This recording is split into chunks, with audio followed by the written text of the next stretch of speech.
Two roads diverged in a yellow wood, and you're probably thinking Robert Frost. But if you look on the right 60%, on the right 40%, getting to 2025, I think the great American poet philosopher Yogi Berra had it better. When you come to a fork in the road, take it. This is the class of 2025. They're entering first grade this year, so we're already behind. Because we learned this morning that to close the gap, we need 23.2 million increase in our production.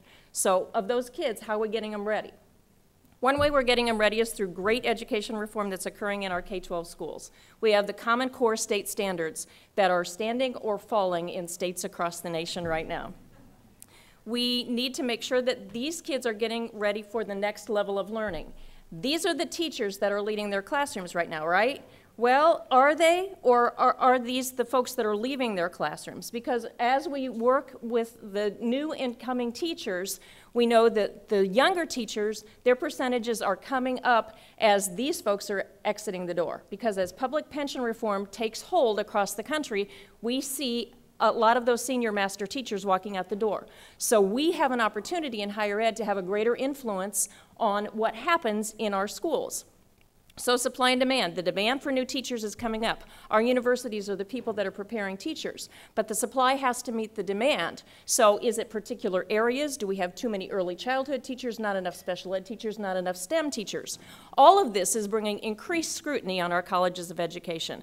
They are under attack, or at least under scrutiny from the public, from legislators, from K-12 schools. They say, you're not giving us the teachers we need. They're not prepared. What are your licensure pass rates? These folks are not coming out, and your selectivity is not what it needs to be. So we see new performance reports coming out on our teacher preparation programs, data after data after data point, transparent accountability for our colleges of education.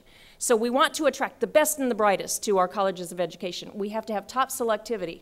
Well, the best and the brightest are being wooed by lots of other fields that have higher salaries and more scholarships.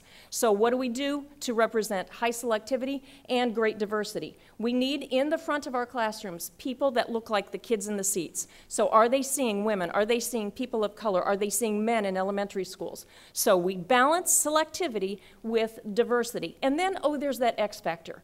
What is that magic factor that it takes to be a great teacher? We've yet to find an assessment that measures it, but we know what makes the difference for kids. It's patience. It's being able to strengthen students' skills and students' non-cognitive skills and their diligence. Teaching is not an easy thing. We have teaching standards that, as you can see, it's not just about teaching, it's reflections on practice, it's leadership, it's relationships, it's rigor and content, and it's relevant instruction that engages students. We have to build all of that on top of content. So in each of these areas, and depending on the grade band, multiple areas, these folks have to know deep, deep content and have to know the art and the science of teaching to be able to get those kids to that next level of learning so they're college ready when we're ready to see them. So what you see represented on that slide are teaching strategies, lesson plans, kind of the art and science of teaching, but also the content there, and just the ability to have that X factor to engage those kids and to build the discipline and the perseverance and the persistence in kids that we need to be able to get to that next level of learning.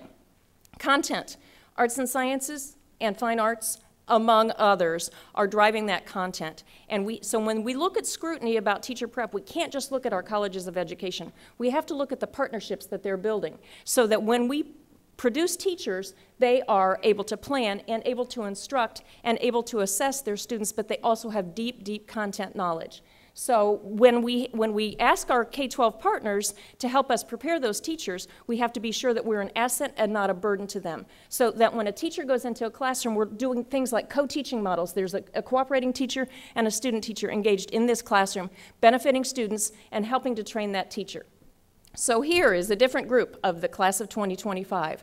What are we doing with our universities, with our colleges, to make sure that we have teachers in our classrooms over the next 13 years that will get these kids ready? The bridge is made possible by teaching. The P16 bridge, where we have K-12 schools cooperating with higher education, is bridged by our teacher preparation programs. And so colleges of education can't be the stepchild of higher ed any longer.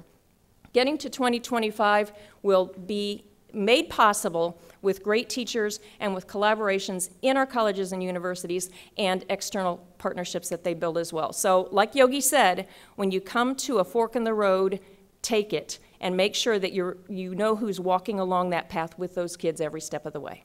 Thank you.